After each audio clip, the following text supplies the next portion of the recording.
Amici di Vadramax, benvenuti in questo nuovo video di Kart Break, la pausa del kartista. Sapete, ci sono pochi sport elettrizzanti quanto il karting.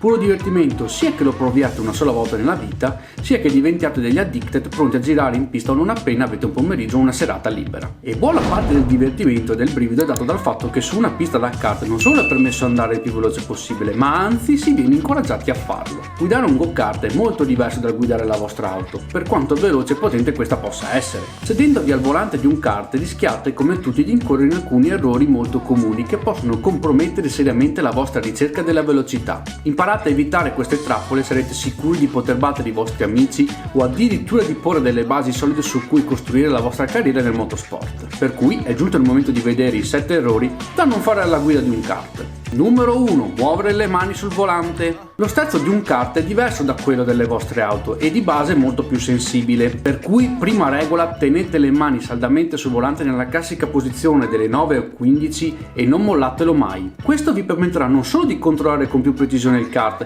ma anche di reagire più rapidamente a qualche inevitabile derapata. Numero 2. Frenare troppo morbidi. I freni di un go-kart agiscono solo sulle ruote posteriori. Frenare come siete abituati a fare sulla vostra macchina semplicemente non funziona. Il modo migliore per frenare su un kart è l'esatto opposto di quello usato in auto. Bisogna andare decisi sul pedale all'inizio, arrivando quasi a bloccaggio, per poi rilasciare gradualmente e dolcemente il freno man mano che ci si avvicina al punto di corda. I piloti più esperti che vogliono limare gli ultimi decimi al loro tempo sul giro potranno poi cercare il cosiddetto trail braking, reso celebre da Jim Clark, in cui la frenata, invece di finire, inizia proprio nel momento in cui viene impostata la curva. Numero 3. Curvare troppo presto. Un errore comune dei principianti e dei kartisti già esperti, mi ci metto in mezzo pure io, è girare troppo presto in ingresso curva. Se vi trovate a slittare larghi in uscita o vi sembra di perdere velocità dopo una curva, provate a rallentare un po' di più prima di girare, puntando a un punto di corda più ritardato. Se indovinate l'ingresso in curva sarete in grado di accelerare maggiormente al punto di corda senza che questo vi porti a uscire larghi. Numero 4. Non usare tutta la pista. La pista è delimitata dalle linee bianche e dai cordoli. Siete autorizzati a usarne quanta ne volete, per cui sfruttate ogni centimetro disponibile per andare più veloci. Più larghi impostate ogni curva andando sui bordi in entrata e uscita e centrando al meglio il punto di corda, più facile sarà trovare la massima velocità. 5. Sterzare in maniera troppo aggressiva.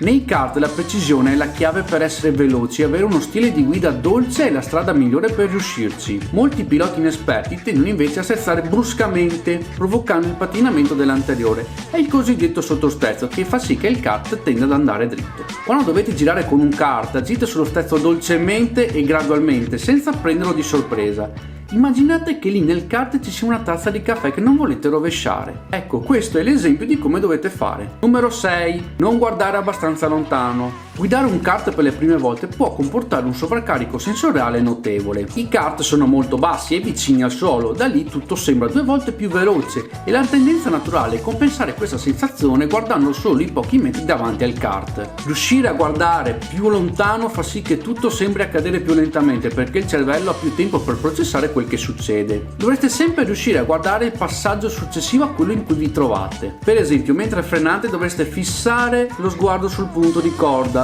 al punto di corda guardare all'uscita e in uscita di curva avere già gli occhi sulla curva successiva. Sembra una cosa da poco, ma può davvero fare una grande differenza. Numero 7. Cercare di togliersi di mezzo quando arrivano kart più veloci. Una pista da kart è un posto che può far paura a un neofita.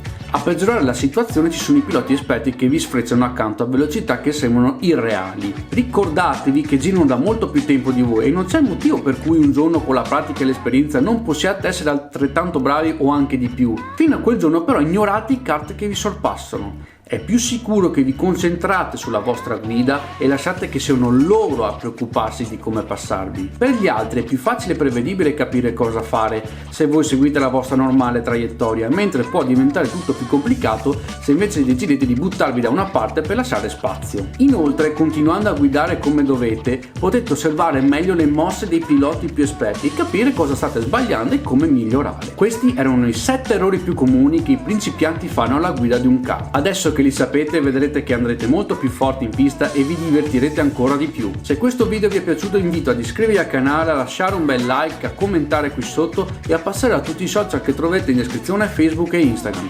Dal vostro Road Max è tutto, ci vediamo alla prossima. Bye bye!